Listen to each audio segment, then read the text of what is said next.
જય શ્રી કૃષ્ણ મિત્રો, આપ સૌ મિત્રોનું મારી ચેનલમાં હાર્દિક સ્વાગત છે. મિત્રો, પવિત્ર પુરુષોત્તમ માસ ચાલી રહ્યો છે. મારી ચેનલમાં આપને દરરોજ પુરુષોત્તમ માસનું મહાત્મ્ય, કથા વગેરે સાંભળવા મળતા રહેશે.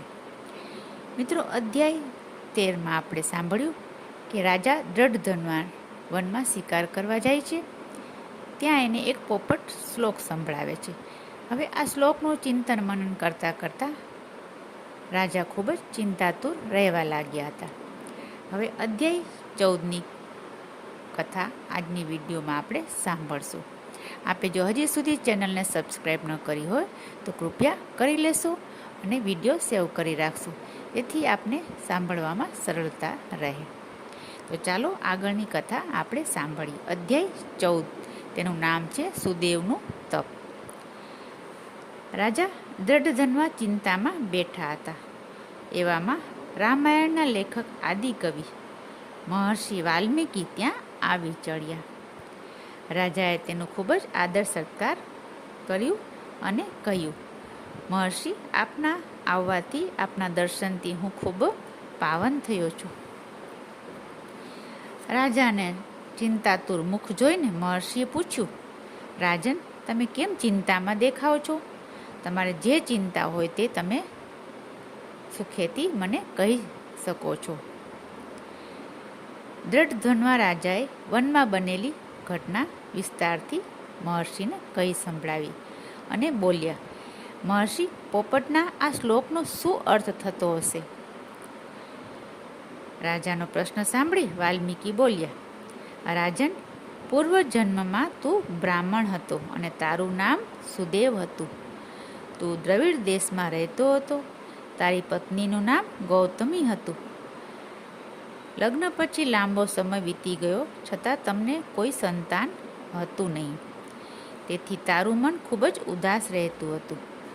તારી પત્ની ગૌતમીએ કહ્યું, હે સ્વામી, જ્ઞાનીજનોએ આટલી બધી પુત્ર લાલસા રાખવી જોઈએ નહીં.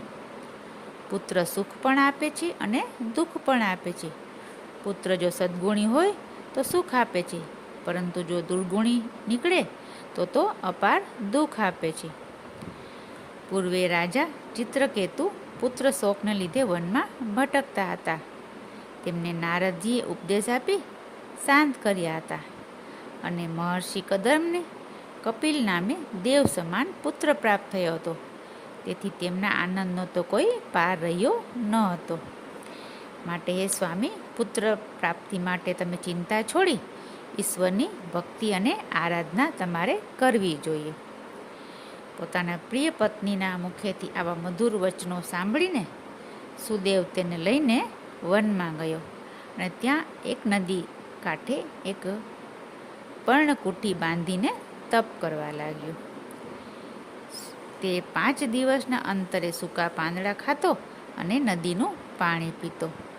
આ પ્રમાણે તેમણે અનેક વર્ષ સુધી તપ કર્યું. આવા કઠોર તપથી પ્રસન્ન થઈ ભગવાન વિષ્ણુ ગરુડ પર સવાર થઈને ત્યાં પધાર્યા.